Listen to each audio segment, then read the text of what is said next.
जय राणा जय श्रीराम। सालाबाद प्रमाणे आम्ही 9 मे साजरी करत होतो। 9 मे म्हणजे मेवाड नरेश क्रांतीसूर्य महाराणा प्रताप यांची जयंती। तसेच यांची जयंती आम्ही मोठ्या उत्साहात डीजे लावून साजरी करत होतो।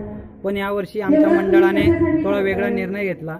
निर्णय असा घेतला की या जयंतीनिमित्त आपण भागवत कथा सप्ताह आयोजित केला पाहिजे। तसेच आमचे मोठे गुरुवर्य बंधू आमचे तसेच आमच्या वाड्यातील सर्व मोठे युवा मित्र यांनी आम्हाला एक संदेश दिला की जयंती डीजे न लावता आपण श्रीमद भागवत कथा आयोजित करू। कृष्णा ती गोपिका ती गवळण ती बोलली म्हणे की त्याला म्हणा इतकंच वाटत असेल एवढी हिंमत असेल तर म्हणत होती की हा कधीतरी माझ्या घरी चोरी करायला येईल आणि मी याला पकडेल। आमच्या भगवंताने ठरवलं की आता हिच्या घरी आपल्याला चोरी करायला जायचंय। रात्रीची वेळ झालेली आहे, सगळे झोपी गेलेले आहे आणि रात्रीच्या काळोखामध्ये मध्यरात्री आमचे भगवंत चोरी करायला तिच्या घरी गेलेले आहे। हुशार म्हणे इथे घरात दरवाजाने जाता येणारच नाही, हा छपरावरून गेला।